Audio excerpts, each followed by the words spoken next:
When I asked where my wife's funeral would be, my son-in-law said, "She's already been buried. We didn't want strangers there." 3 days later, she called me crying, "What are you doing with my life?"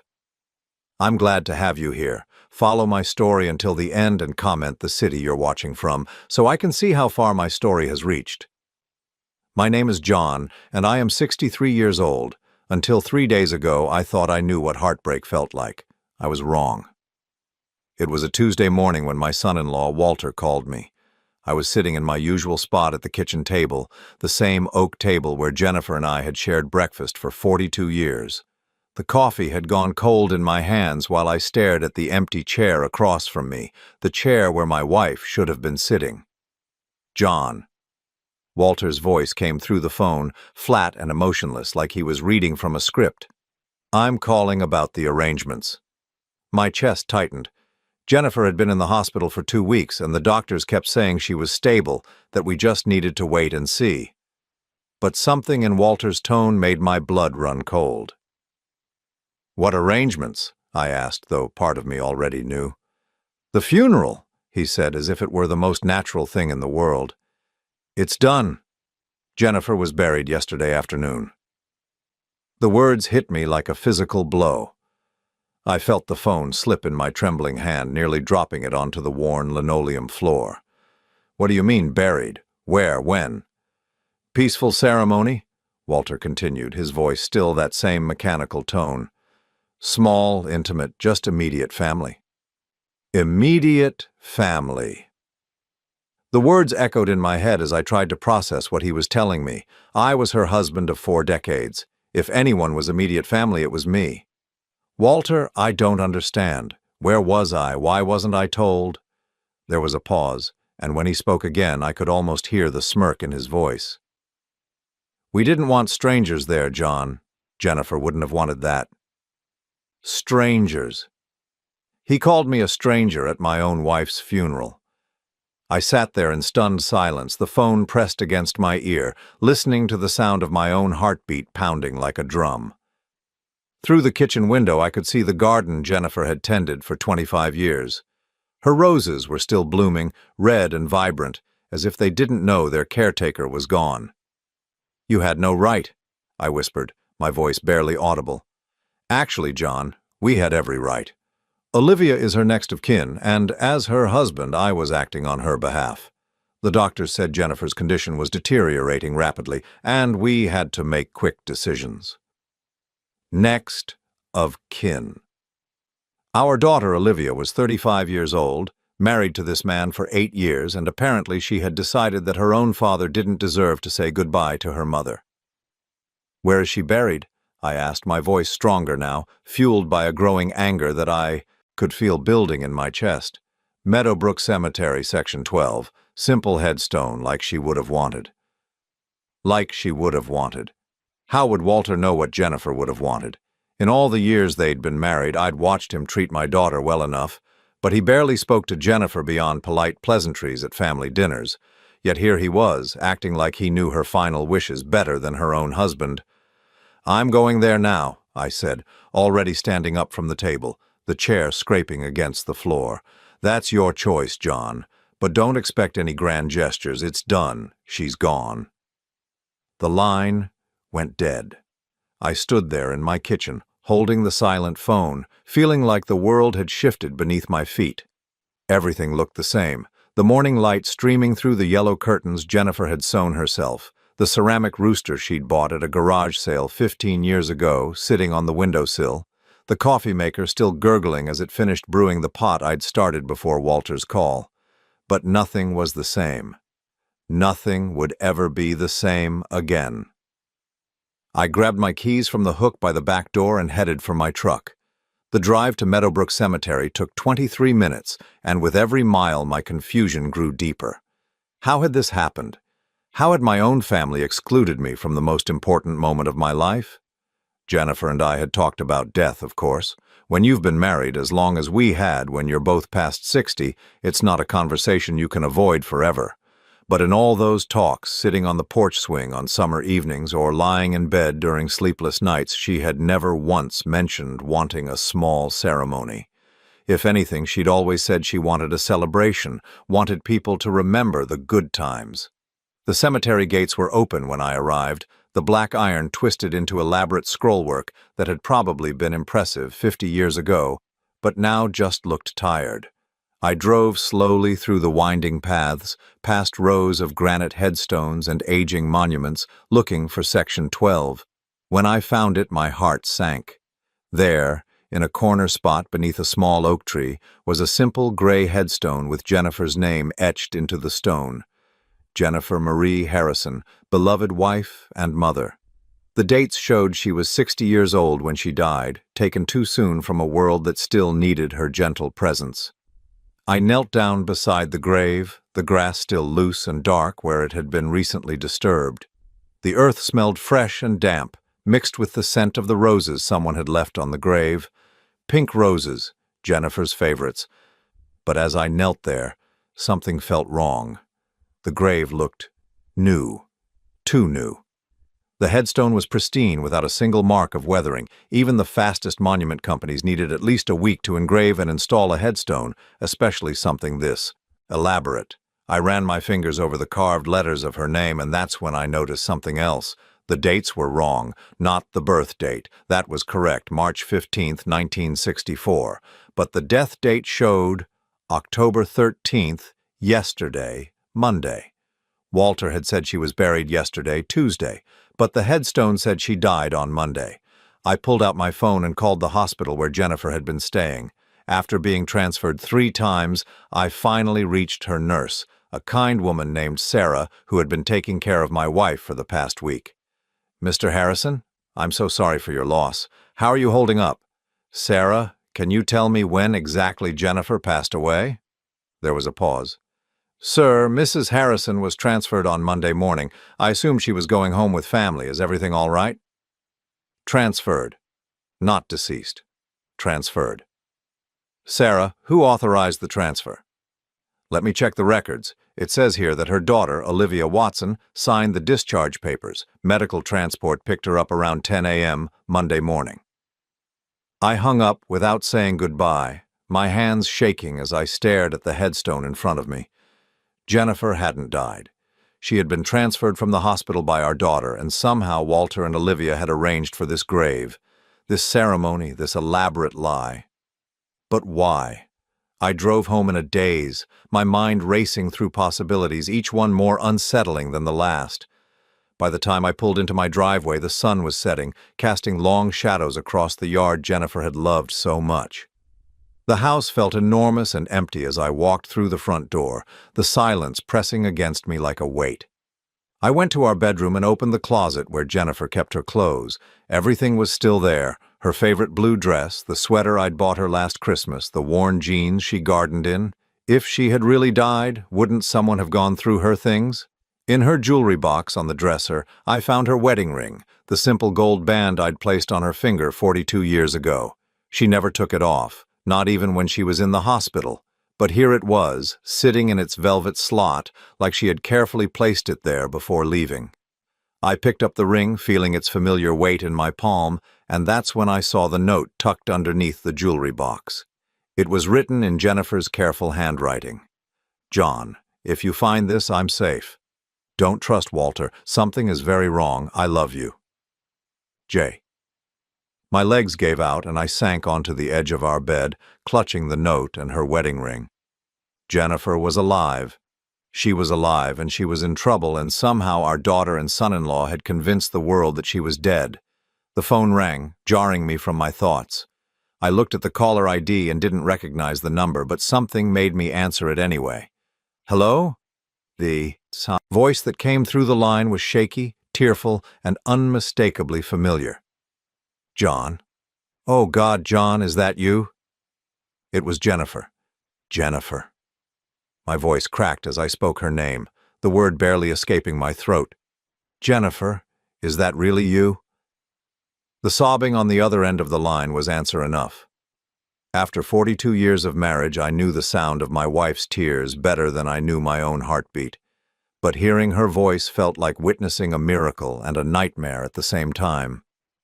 "John, thank God," she whispered, her voice hoarse and strained. I've been trying to reach you for 2 days, but they took my phone. I finally found an old cell phone in the kitchen drawer where they're keeping me. Where are you? Are you hurt?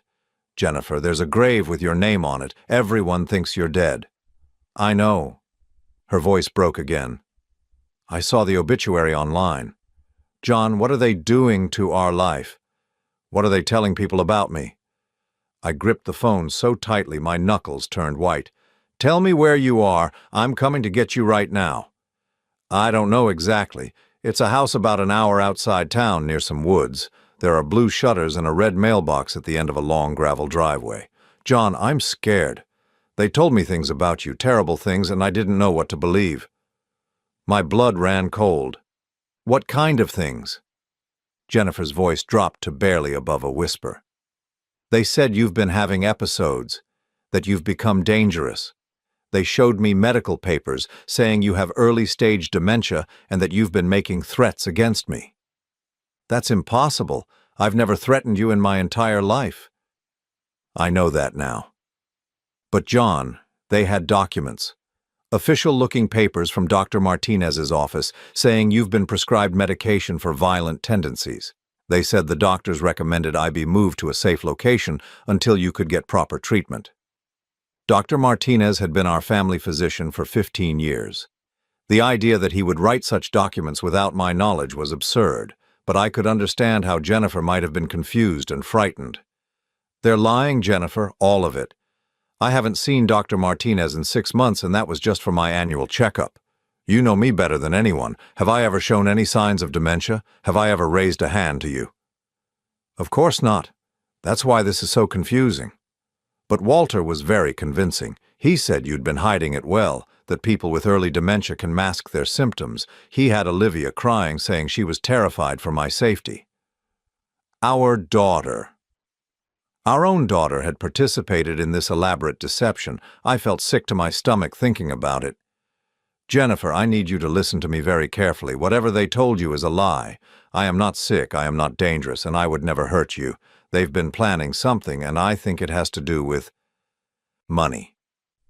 There was a long pause, and when Jennifer spoke again, her voice was steadier. The house.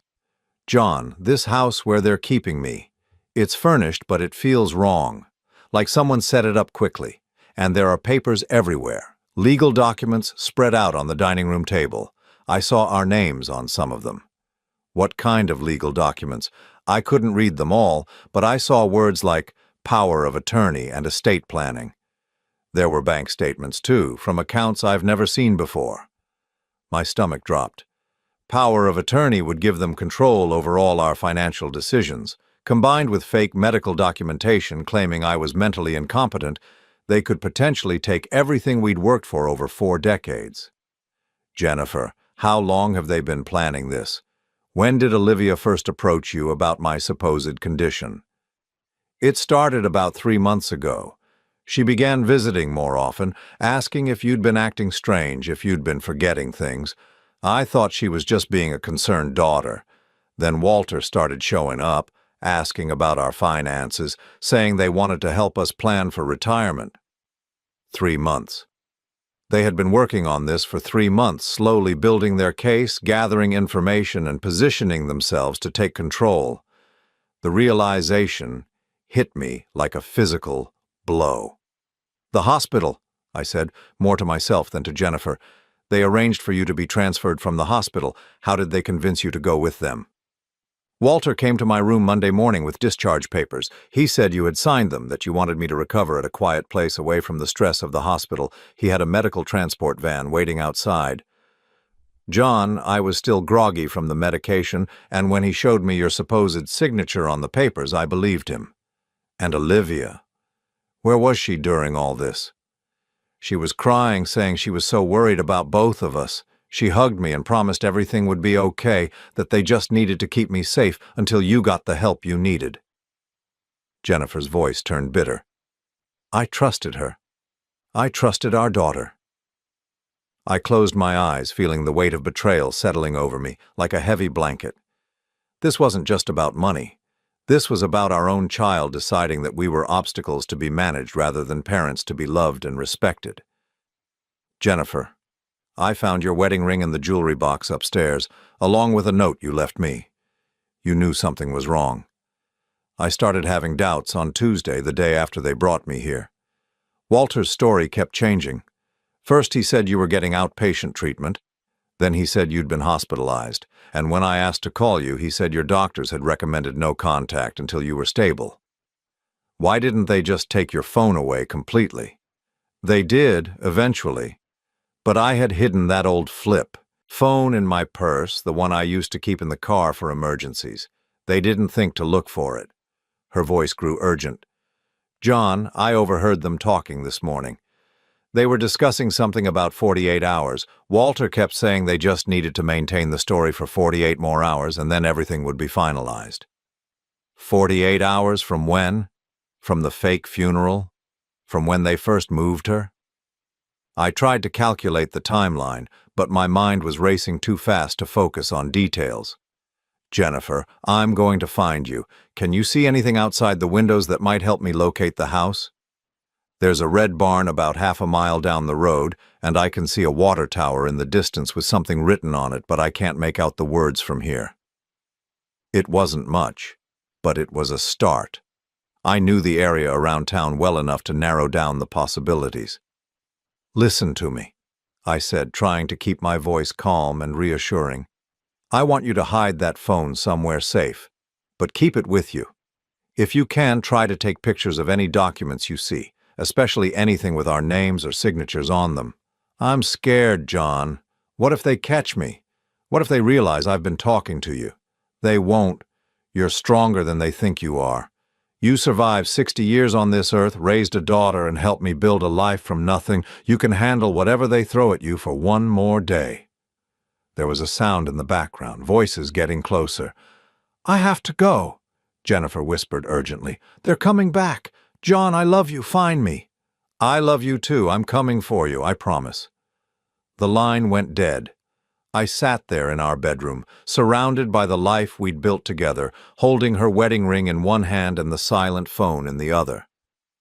My wife was alive, but she was being held against her will by our own daughter and son-in-law as part of some elaborate scheme to steal our life savings. But they had made one crucial mistake. They had underestimated both of us. Jennifer was stronger and smarter than they realized, and I was far from the confused, helpless old man they apparently thought I was. I walked to my desk and pulled out a yellow legal pad, the same kind I'd used for 40 years in my job as a construction supervisor. At the top of the page, I wrote "Timeline" and began listing everything I could remember about the past 3 months. Every visit from Olivia, every conversation with Walter, every small detail that I had dismissed as normal family interaction. As I wrote, a pattern began to emerge. Walter's sudden interest in our finances. Olivia's questions about my health and memory. The way they had both encouraged Jennifer to add Olivia's name to certain bank accounts just as a safety precaution. They hadn't just planned to fake Jennifer's death. They had been systematically positioning themselves to take control of everything we owned. The fake funeral was just the final step in a much larger conspiracy. By the time I finished writing, it was past midnight, and I had filled 6 pages with details and connections I hadn't seen before. Tomorrow I would start making calls. I would find that red barn and water tower, and I would bring my wife home. But first I was going to find out exactly how deep this conspiracy went and who else was involved, because something told me that Walter and Olivia hadn't orchestrated this alone. As I lay in bed that night, staring at the ceiling and clutching Jennifer's wedding ring, I made a promise to myself and to her.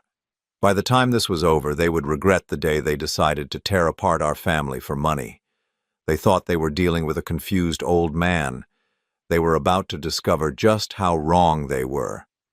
I woke up at dawn with Jennifer's wedding ring still clutched in my palm, the metal warm from my grip. Sleep had come in fragments, interrupted by nightmares of empty graves and my daughter's tears that I now knew were manufactured. But the morning brought clarity, and with it, a cold determination that surprised me with its intensity. My first call was to Dr. Martinez's office. The receptionist, Maria, had known me for over a decade, and her voice was warm with genuine concern when she heard about Jennifer's supposed death. Mr. Harrison, I am so sorry for your loss. Dr. Martinez wanted to call you personally, but we weren't sure if you were receiving visitors yet. Maria, I need to ask you something very important. In the past 6 months, has Dr. Martinez written any reports about my mental health? Any documentation about dementia or violent behavior? There was a pause. Mr. Harrison, you know I can't discuss medical records over the phone, but no, definitely not. Your last visit was in April for your annual physical, and your cognitive screening was completely normal. Dr. Martinez actually noted in your file how sharp and alert you seemed for someone your age. The relief I felt was quickly overshadowed by anger. Walter and Olivia had forged medical documents using our family doctor's name. This wasn't just family manipulation anymore. This was fraud. Maria, I need to see Dr. Martinez today. It's an emergency. He has a full schedule, but let me see what I can do. 20 minutes later, I was sitting in Dr. Martinez's office, watching him examine copies of the documents Walter had shown Jennifer. His face grew darker with each page he turned. John, these are completely fabricated, he said, setting the papers down with disgust. The letterhead is wrong, the signature is forged, and the medical terminology is all incorrect. Whoever created these didn't even bother to research proper diagnostic procedures. Can you give me a written statement saying these are fraudulent? Absolutely. In fact, I'm going to report this to the medical board and the police. Using a physician's credentials to create false medical documents is a serious crime.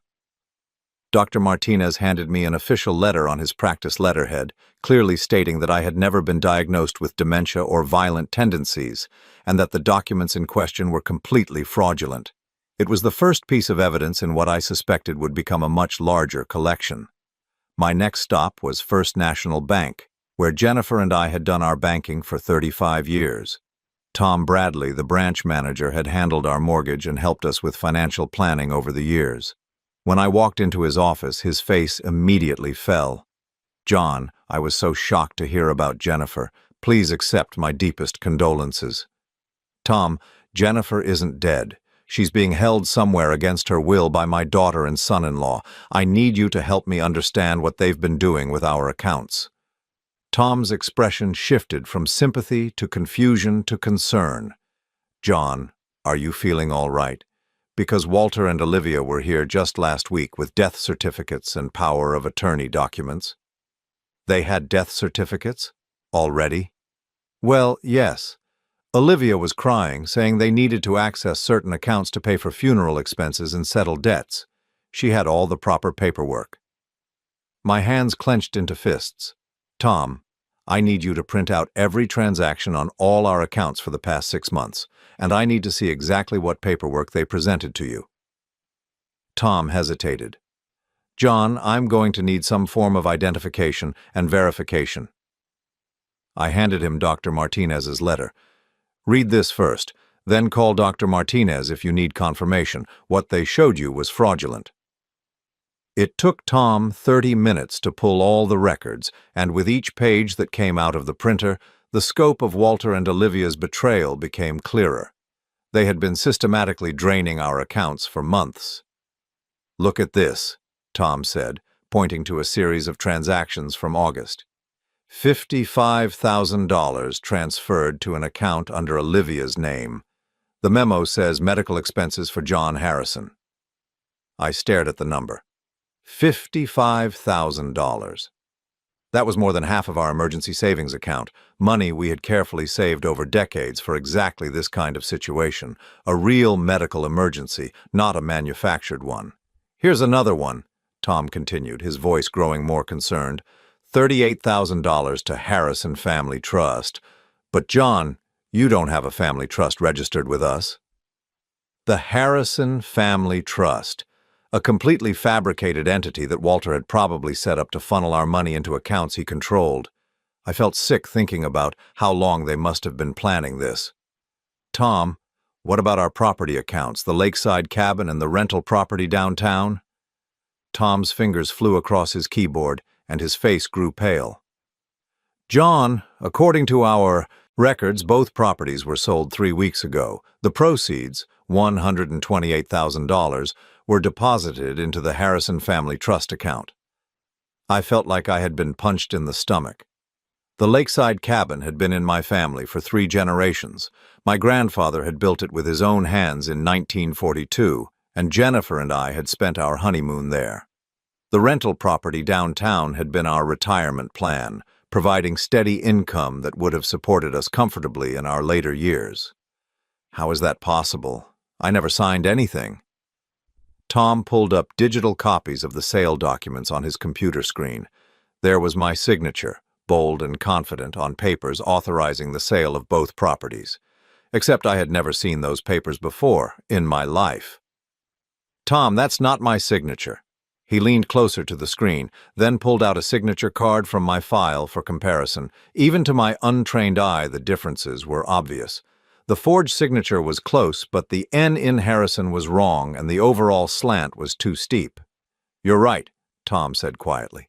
"John, I think you need to call the police." But first I had one more stop to make.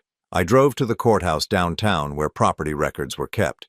If Walter and Olivia had forged documents to sell our properties, there would be a paper trail, and I wanted to see exactly what they had filed. The clerk at the property records office was an elderly woman named Ruth who had worked there for 40 years. When I explained what I was looking for, she disappeared into the back room and returned with a thick file folder. "Here are the sale records for both properties," she said, spreading the documents across the counter. "Though I have to say, Mr. Harrison, these sales happened awfully fast. Usually there's more paperwork, more time for inspections and negotiations." I studied the documents carefully. The sale prices were well below market value. The cabin had sold for $45,000 when it was easily worth $75,000, and the downtown property had gone for $83,000 when similar properties were selling for over $100,000. "Ruth, who handled these sales? What real estate company?" She pointed to a stamp at the bottom of each document. "Prestige Property Solutions. It's a relatively new company, been in business maybe 2 years." I had never heard of Prestige Property Solutions, but something about the name nagged at me. I thanked Ruth and headed home, my mind spinning with questions and a growing sense of urgency. Back at the house, I spread all the documents across our dining room table: Dr. Martinez's letter, the bank records, the property sale documents, and the timeline I had written the night before. The pattern was becoming clear, but there were still pieces missing. I picked up the phone and called information, asking for the number of Prestige Property Solutions. When I reached their office, a cheerful receptionist answered. "Prestige Property Solutions, this is Kelly. How can I help you?" "I'm calling about some properties that were recently sold through your company. The Harrison properties, a cabin and a downtown rental." "Oh yes, those were handled by Mr. Watson personally. He said they were family properties that needed to be liquidated quickly for medical expenses." Mr. Watson. Walter's last name was Watson. "Can you tell me more about Mr. Watson? Is he an agent with your company?" "Actually, Mr. Watson owns the company. He started Prestige about 2 years ago. Very professional, specializes in quick sales for families in crisis situations." I hung up without another word. Walter didn't just participate in selling our properties. He had created an entire fake real estate company to facilitate the theft. This wasn't opportunistic greed. This was a carefully planned, long-term conspiracy. My phone buzzed with a text from an unknown number. When I opened it, I saw a photo that made my blood run cold. It was a picture of legal documents spread across a table, and I could clearly see Jennifer's signature on what appeared to be a will. The text message below the photo was from Jennifer. "Found these hidden in bedroom. They have new will with my signature. Everything goes to Olivia. John, I never signed this." I stared at the image, zooming in on the signature. It was a good forgery, better than the ones they had used for the property sales, but I could see subtle differences. The F in Jennifer was too elaborate, and she always made a small loop in her R that was missing in this version. As I studied the forged will, another piece of the puzzle clicked into place. This wasn't just about stealing our current assets. They were positioning themselves to inherit everything we owned by creating legal documents that would supersede any legitimate will we might have had. I thought about the 48-hour timeline Jennifer had overheard. What happened after 48 hours? What would be finalized? Then it hit me. If Jennifer remained dead for a certain period of time, and if they had forged documents showing that she had changed her will before her death, they could claim the entire inheritance without any legal challenges from me. They just needed enough time for the fraudulent paperwork to be processed through the system, but they had made several critical mistakes. They had underestimated my determination to find the truth. They had left a paper trail that a careful investigation could follow, and most importantly, they had failed to account for Jennifer's intelligence and resourcefulness. I gathered all the documents into a file folder and headed for my truck. It was time to visit the sheriff's office, and this time I had enough evidence to demand a full investigation. As I drove through town, I passed the cemetery where they had staged Jennifer's fake funeral. The sight of that headstone with her name on it filled me with renewed anger, but also with something else, a cold, calculating determination. They had tried to erase my wife from the world and steal the life we had built together. But Jennifer was alive, and I had proof of their crimes. Now it was time to make them pay for every lie they had told and every document they had forged. The game was about to change, and this time I was going to be the one setting the rules. Sheriff Dan Morrison had been a friend for over 20 years. We had served together on the volunteer fire department, and our wives had been in the same book club before Jennifer got too busy with her garden. When I walked into his office that afternoon carrying my folder of evidence, I could see the conflict in his eyes, the struggle between professional duty and personal disbelief. "John, sit down," he said, gesturing to the chair across from his desk. "Tom Bradley called me from the bank. He's concerned about you. Says you're making some serious accusations about Olivia and Walter." I set the folder on his desk and opened it carefully. "Dan, I need you to look at this evidence with fresh eyes. Forget that you know me. Forget that you've watched Olivia grow up. Just look at the facts." For the next hour, I walked him through everything. The forged medical documents, the fraudulent property sales, the bank transfers, and Walter's fake real estate company. Dan's expression grew more serious with each revelation, and by the time I showed him Jennifer's photo of the forged will, he was leaning back in his chair with his arms crossed. "John, if even half of this is true, we're talking about multiple felonies: elder abuse, fraud, forgery, identity theft. The list goes on." "It's all true, Dan, and there's more." I pulled out my phone and showed him the messages Jennifer had sent from the house where they were keeping her. "My wife is alive and she's being held against her will. I need you to help me find her." Dan studied the photos on my phone, then picked up his desk phone. "Sally, I need you to pull everything we have on Prestige Property Solutions and run a background check on Walter Watson. Also, call Dr. Martinez and ask him to come in with those fraudulent medical documents." He hung up and looked at me directly. "John, I'm going to be straight with you. This is the kind of case that destroys families permanently. If we move forward with this investigation, there's no going back. Are you prepared for that?" I thought about Jennifer, alone and frightened in some remote house, believing that her own family had turned against her. I thought about 42 years of marriage, of building a life together through good times and bad, of the promise I had made to love and protect her until death do us part. Dan, they already destroyed our family when they decided to steal our life and fake my wife's death. I'm just trying to save what's left of it. 20 minutes later, Sally returned with a computer printout and a grim expression. "Sheriff, you're going to want to see this. Prestige Property Solutions was incorporated 18 months ago by Walter Watson, but get this. The business address is a P.O. box, and the phone number goes to a voicemail service. There's no actual office." She handed Dan another sheet of paper. "And here's Walter's background check. He's got 2 prior arrests for financial fraud in Alabama, both from before he married Olivia. Charges were dropped in both cases due to insufficient evidence." Financial fraud. My son-in-law was a career criminal, and my daughter had either been fooled by him or had become his willing accomplice. The thought made my stomach turn. "There's more," Sally continued. I called the county clerk's office about those property sales. They said it was unusual because both sales were handled as emergency liquidations, which means they bypassed the normal waiting periods and inspection requirements. Someone paid extra fees to rush them through. Dan nodded grimly. What about the death certificate they used at the bank? That's the interesting part.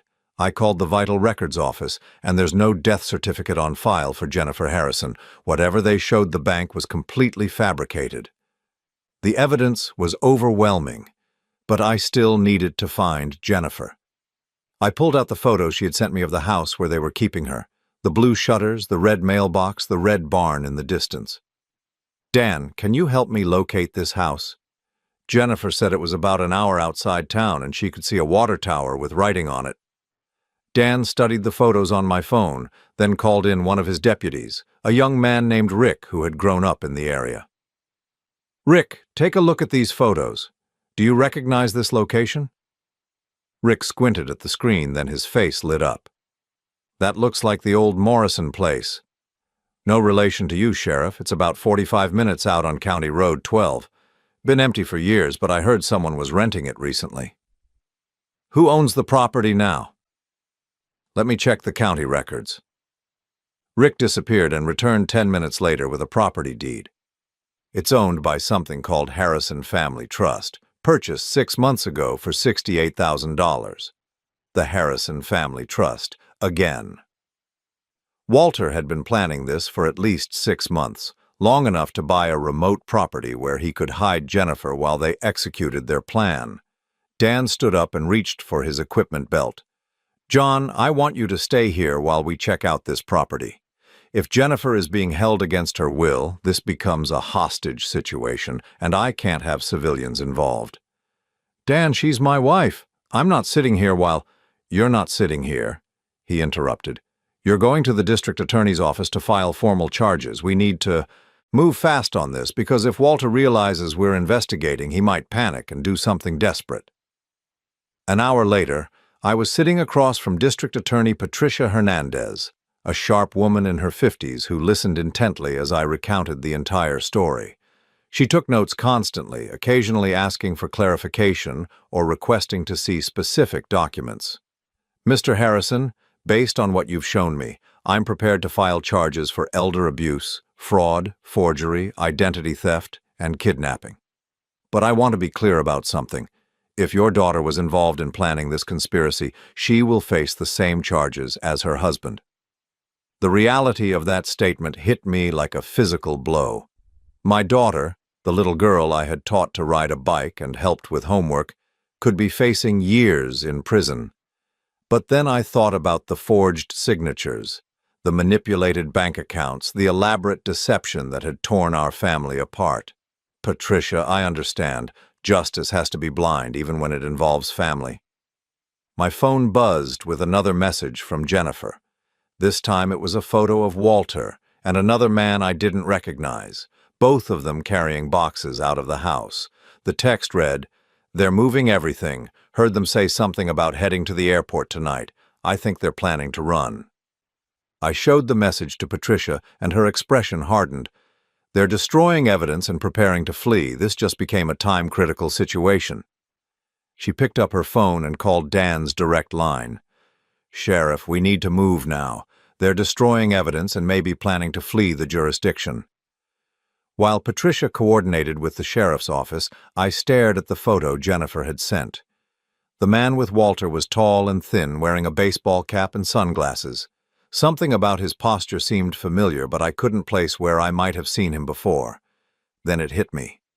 I pulled out my phone and scrolled through my contacts until I found what I was looking for, a photo from Olivia's birthday party 2 years ago.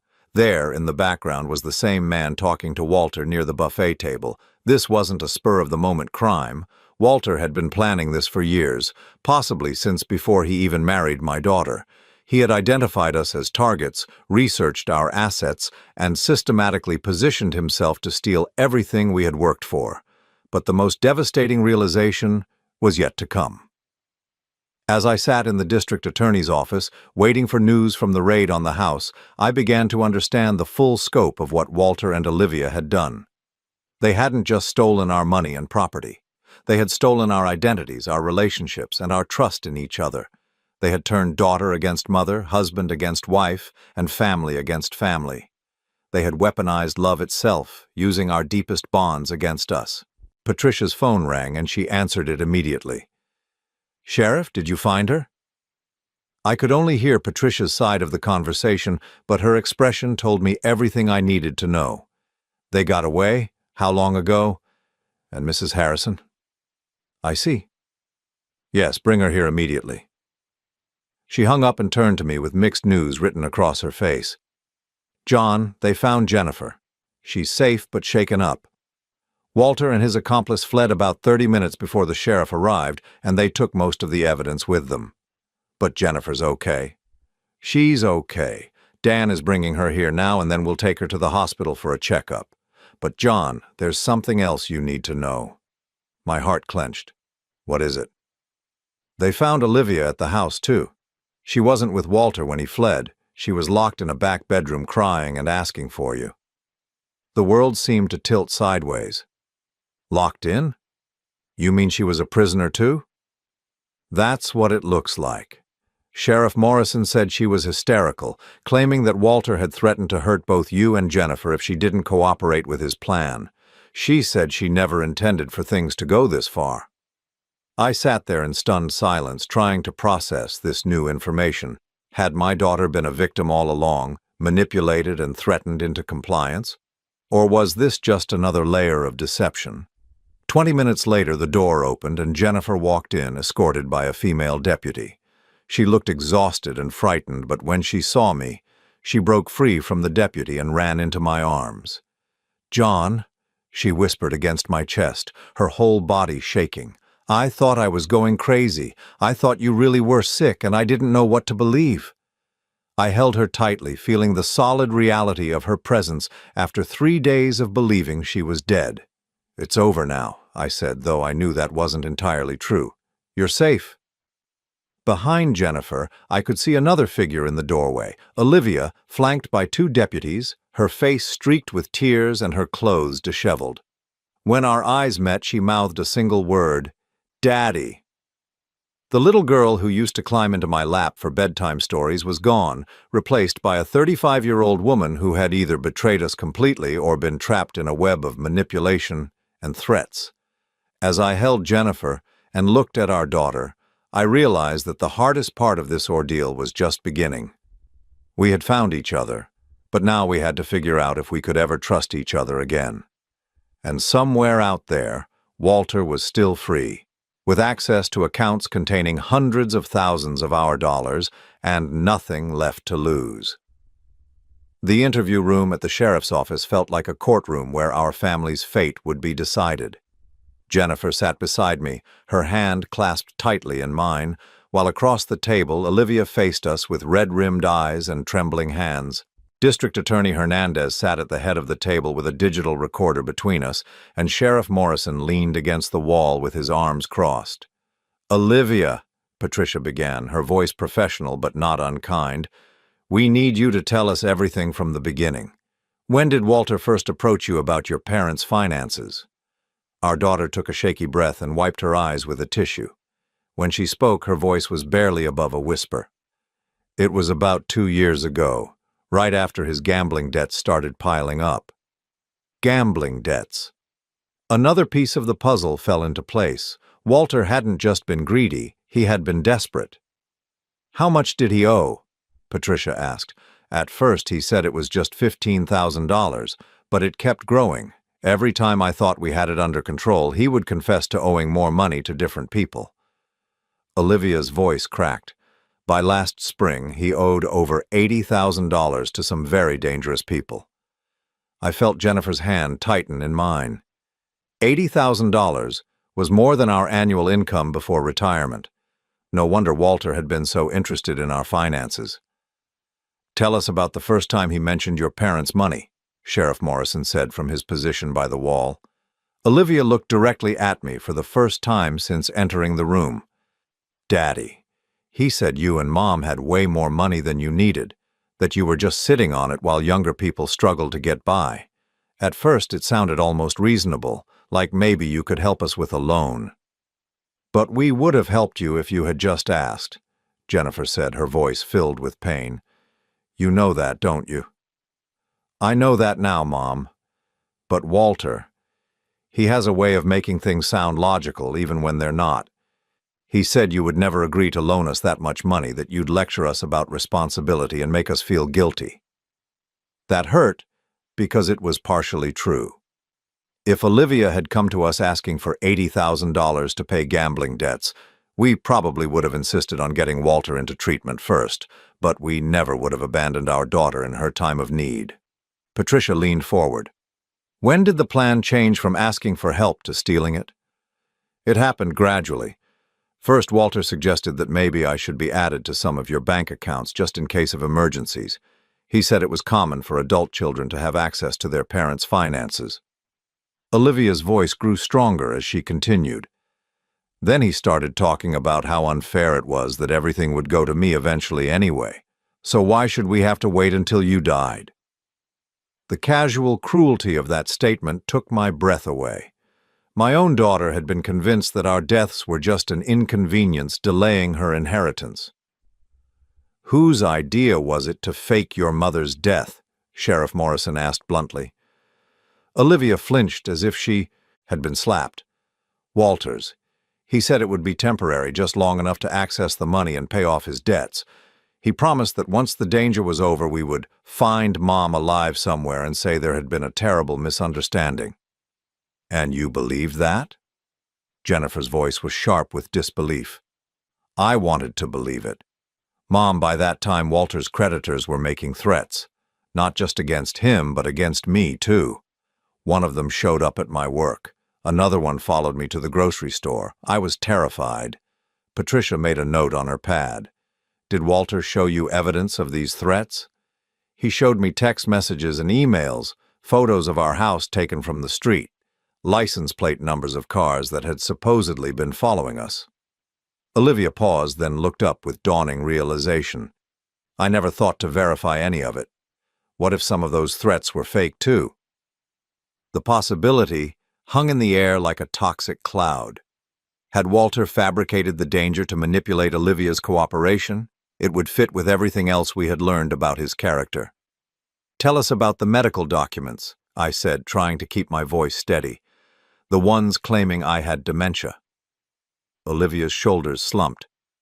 Walter said he had a friend who could create authentic-looking medical records. He needed them to convince Mom that it wasn't safe for her to be around you. I knew it was wrong, Daddy, but I was so scared of what would happen if we couldn't pay those debts.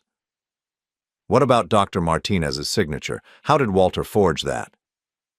He had me get a copy of one of your old medical records during Mom's last appointment. He said he needed to see the format so he could help you apply for some kind of senior discount program. Olivia's voice broke completely. I stole your medical records from the doctor's office and gave them to my husband so he could forge documents to steal from you. The weight of that confession settled over the room like a heavy blanket. Our daughter hadn't just been manipulated. She had actively participated in the conspiracy, even if she believed she was protecting herself and Walter from danger. Patricia continued her questioning methodically.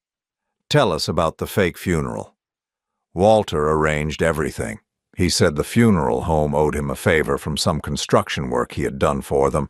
They agreed to create a fake ceremony and provide a temporary grave marker. The plan was to remove it after a few weeks and say there had been a clerical error. A fake funeral. The image of that headstone with Jennifer's name on it would haunt me for the rest of my life, but knowing it had been staged didn't make it less painful. What about the property sales? Sheriff Morrison asked. Your father's signature was forged on those documents. Walter said he could handle that part without involving me directly. I knew the properties were being sold, but I didn't ask for details because I didn't want to know how he was doing it. Willful ignorance. Our daughter had chosen not to know the details of how we were being robbed because knowing would have made her complicity impossible to deny. Olivia, I said, my voice heavy with sadness, at what point did you realize this had gone too far? She looked at me with tears streaming down her face. When I saw the forged will, Daddy. Walter had created documents that would have given us everything immediately, not just enough to pay his debts. That's when I understood that he never intended to stop with just solving the gambling problem. "What do you mean?" Patricia asked. "The will he forged didn't just leave everything to me. It specifically excluded you, Daddy. It said that Mom had decided you were mentally incompetent and couldn't be trusted with the inheritance." Olivia's voice was barely audible now. That's when I realized Walter wasn't trying to save our marriage or protect us from creditors. He was trying to steal everything you had worked for your entire lives. The room fell silent as we processed this revelation. Walter's plan had been far more comprehensive and malicious than we had initially understood. He hadn't just wanted to steal our current assets. He had wanted to ensure that I would be left with nothing even after Jennifer's fake death was revealed. "Is that when you tried to stop him?" Jennifer asked. Olivia nodded. "I told him we had to call it off, that we had to tell you the truth and figure out another way to handle the debt situation. That's when he—" She trailed off, touching her wrist gingerly. "That's when he what?" Sheriff Morrison's voice was sharp. "That's when he grabbed my wrist and twisted it until I screamed. He said it was too late to back out, that we were all in too deep. He said if I tried to warn you, he would tell his creditors that Daddy had the money they were owed, and they would come after you instead of us." Another manipulation, another layer of threats designed to ensure Olivia's continued cooperation. But this time, the threat had been physical violence against our daughter herself. "Is that why he locked you in the bedroom at the safe house?" Patricia asked. "When the police surrounded the house, Walter panicked. He said I had become a liability, that I knew too much and couldn't be trusted. He handcuffed me to the bed frame and said he would come back for me once he had figured out how to salvage the situation." "But he didn't come back?" I observed. "No. His accomplice, a man named Terry, who was supposed to help us disappear, told Walter that the police had too much evidence. Terry said their only option was to take whatever money they could access and run to Mexico immediately. So Walter had abandoned our daughter when his plan fell apart, leaving her to face the consequences alone. In a twisted way, that gave me some satisfaction. It proved that Walter had never truly loved Olivia. She had just been another tool in his scheme.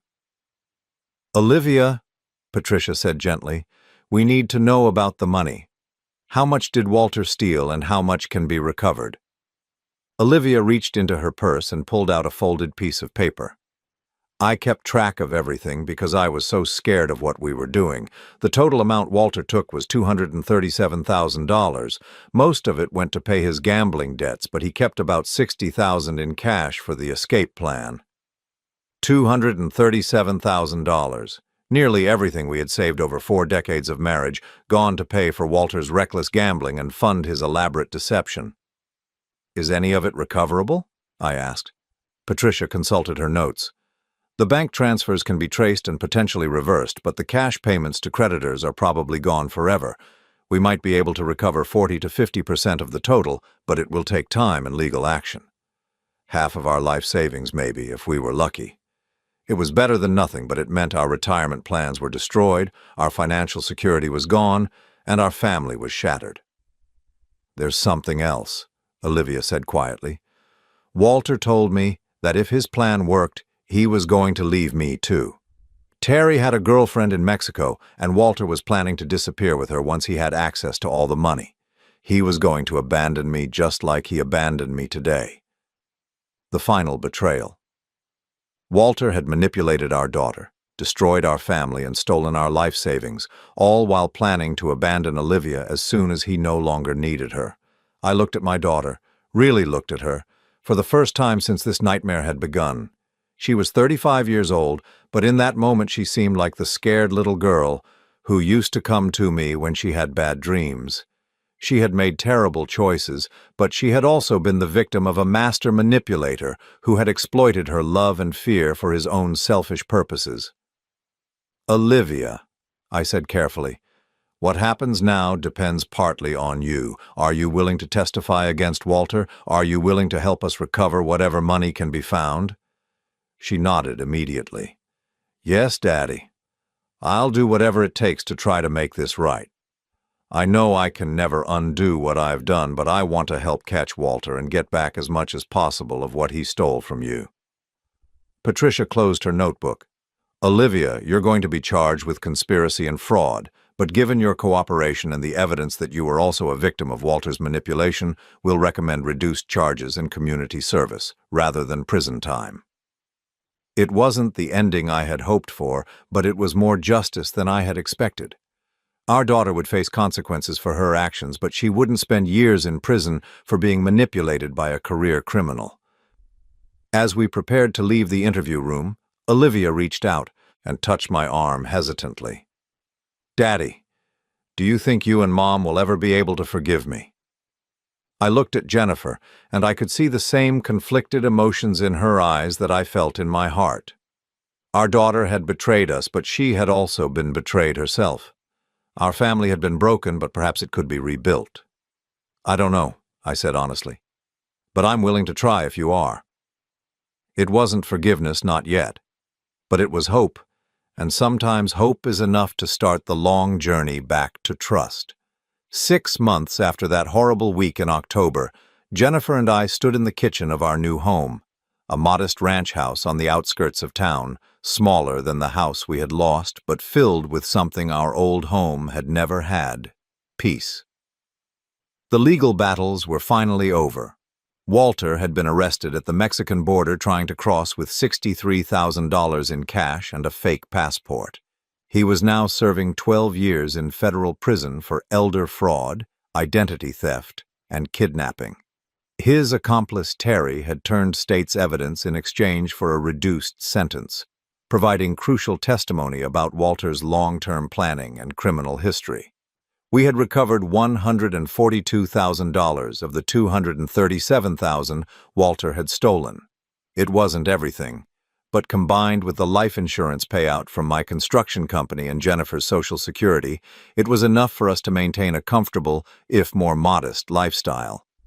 The house we had lost to foreclosure when we couldn't prove ownership during the legal proceedings had been sold, but we discovered we didn't miss it as much as we had expected.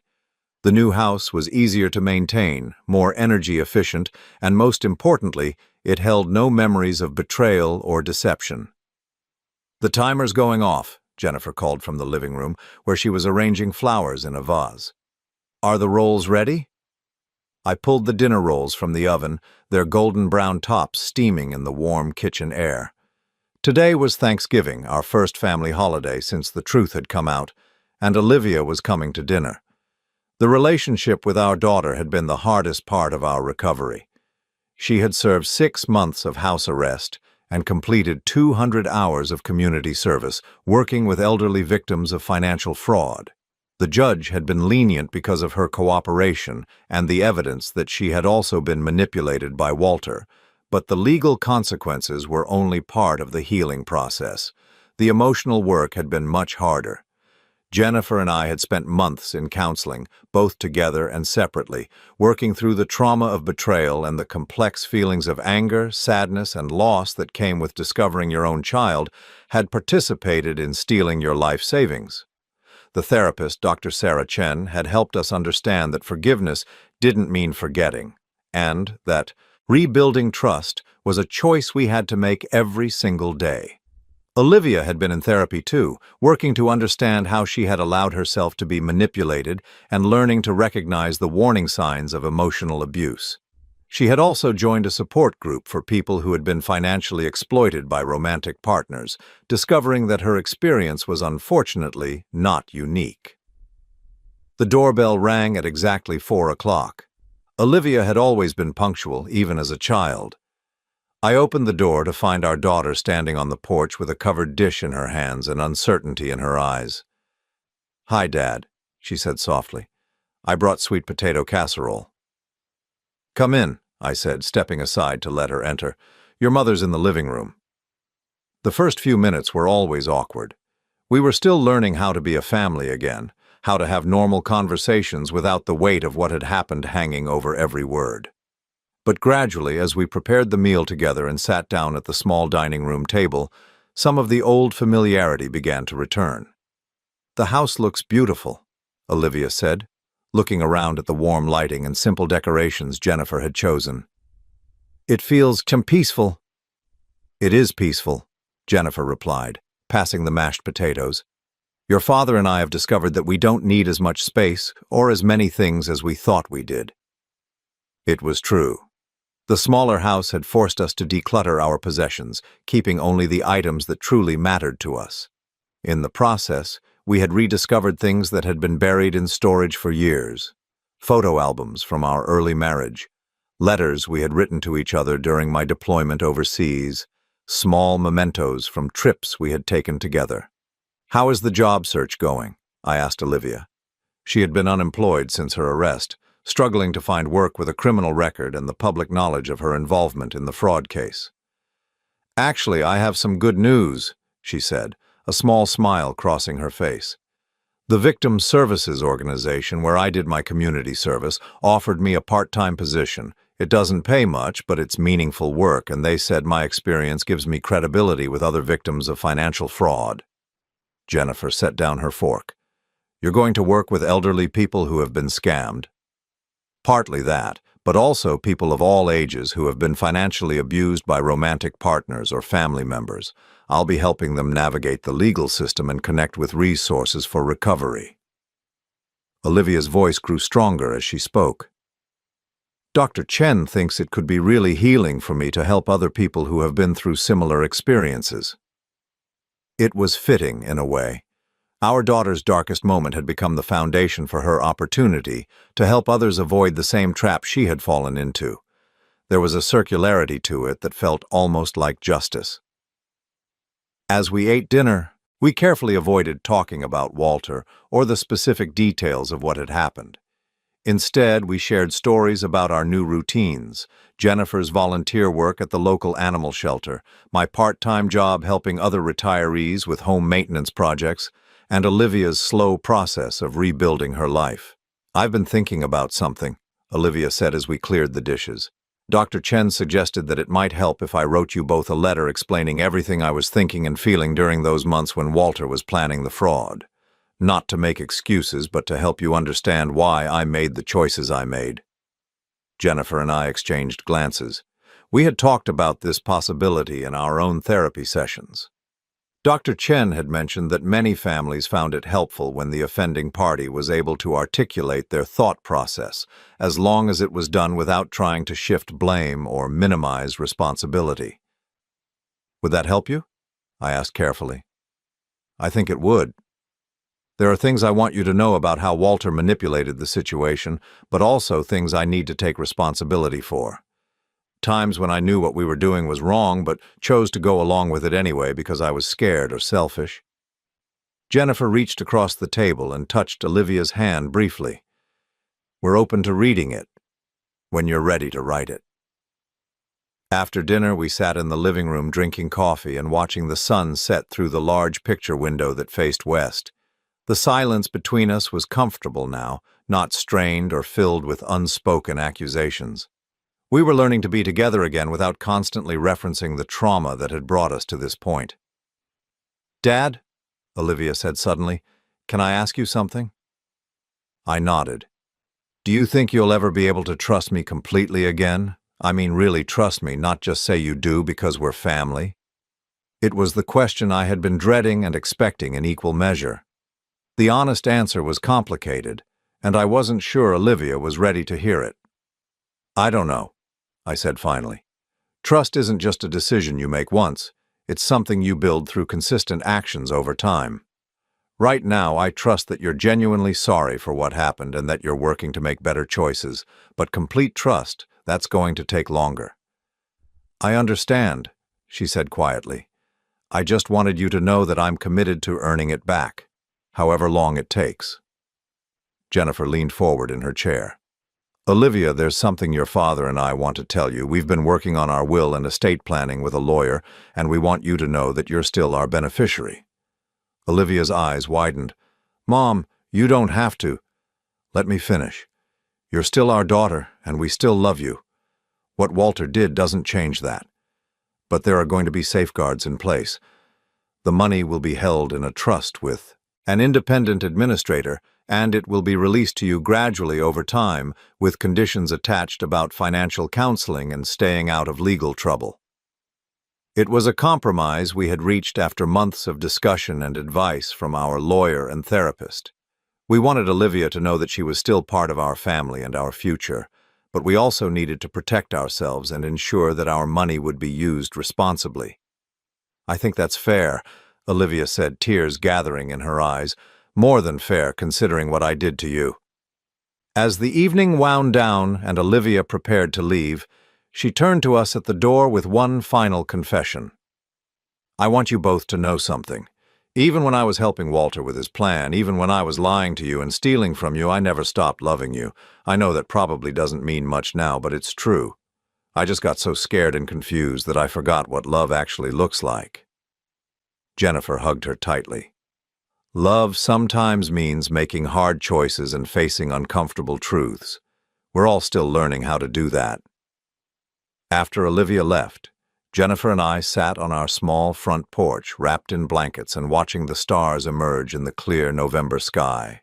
The air was crisp and clean, carrying the scent of wood smoke from a neighbor's fireplace. "Do you think we made the right choice?" Jennifer asked, referring to our decision to maintain a relationship with Olivia despite everything that had happened. "I think we made the only choice we could live with," I replied. "She's our daughter. That doesn't excuse what she did, but it doesn't stop being true either." Jennifer nodded, settling more comfortably against my shoulder. "I keep thinking about something Dr. Chen said. That forgiveness isn't about forgetting or pretending something didn't happen. It's about choosing not to let the hurt define your future." We had both changed over the past 6 months. The trauma of betrayal and financial loss had aged us in some ways, but it had also strengthened our relationship with each other. We had learned that we could survive losing almost everything material as long as we still had each other. The money Walter had stolen represented 40 years of hard work, careful saving, and sacrificed pleasures. But sitting there on our porch, I realized that what he had really tried to steal was more valuable than money. Our trust in each other, our sense of security, our faith in family. He had failed. Yes, our retirement would be more modest than we had planned. Yes, we would have to be more careful with money and more cautious about trust, but we were still together, still healthy and still capable of finding joy in simple pleasures. "John," Jennifer said softly, "do you regret fighting back? Do you ever wish you had just let them get away with it to avoid all the pain and complications?" I considered the question seriously. There had been moments during the legal proceedings when I had wondered if pursuing justice was worth the emotional cost.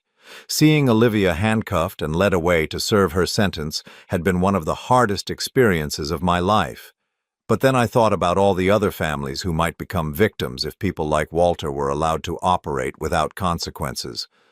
I thought about the elderly people Olivia was now working with, who had been devastated by financial fraud because no one had been willing to stand up to their abusers. "No," I said finally. "I don't regret it.